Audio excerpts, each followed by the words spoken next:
Today, I'm going to be presenting on electric generators. Electric generators are extremely important because they power the foundation for modern society. Everything from your microwave to computer runs on electricity.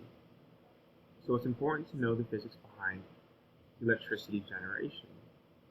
However, I think the chemistry and biology behind electric generation is equally as interesting. As you may well know, all life is made up of the 6-atom sponge, and these are what we study in organic chemistry: sulfur, phosphorus, oxygen, nitrogen, carbon, hydrogen. All plant life, alligators, dinosaurs, birds, they are all composed of these 6 atoms. So 300 million years ago, the plant life and the organic material of animals and other organisms, they decomposed and they died. Over time, compression from the earth above it and heat converted these organisms into coal and oil. Chemistry behind coal and oil comes from the carbon-carbon and carbon-hydrogen bonds. So they have combustion energies. Basically, how much energy is released when a bond is broken. Oil and coal, as you know, can combust and produce heat. So we take advantage of this in electric generators. The table on the right shows the CH and CC bond enthalpies. And in a combustion reaction, the hydrocarbons of oil and other gases, they release energy and become CO2 and water as side products. On a side note, the CO2 is the gas that causes the greenhouse effect. And this is a side effect of the electric generation that we use to power modern society.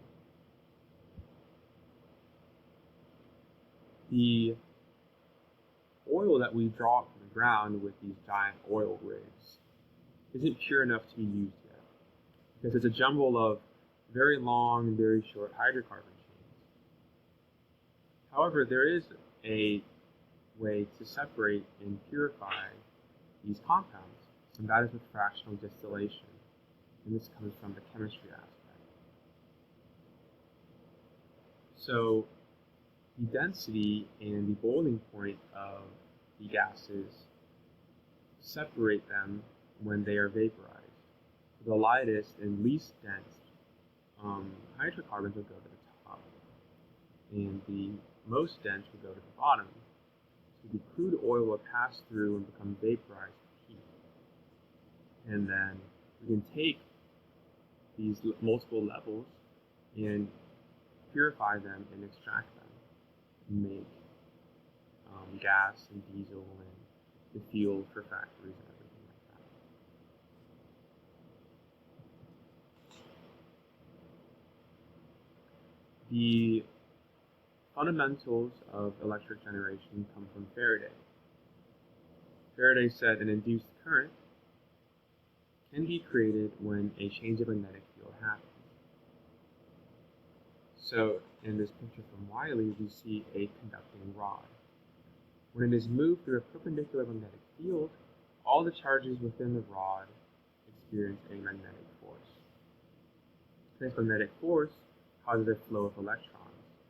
In a circuit, the flow of electrons will mean a current, and this current can be used to power things. In a hydroelectric dam, the potential energy from the movement of water is converted into electric energy. And that's the foundation of generators in general, the conversion of mechanical and thermal energy into electric energy. So the water spins a turbine, and the turbine is connected to a magnet. the rotation of this magnet creates an induced current. And this current, when connected to a wire, will be drawn out and stepped down with a transformer, and these wires lead to our houses and other parts of the electric grid. A windmill is the same way. The flow of wind has energy, and we can take advantage of this energy with these long windmill turbines. So the blades of the windmill, they catch the wind, and they are connected to a gear. And this gear is mechanical energy through rotation. So the gearbox is turned by the air, and when it's connected to a generator, it will produce current.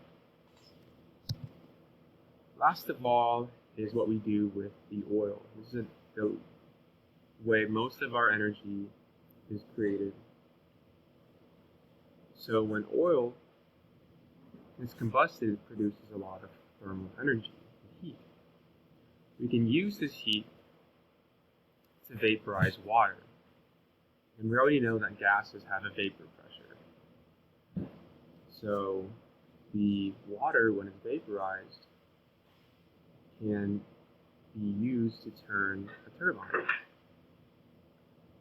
So a turbine, when connected to a magnet, of course, will generate electricity. So in the end, the biological processes and chemical processes can work together to be taken advantage of and produce electricity.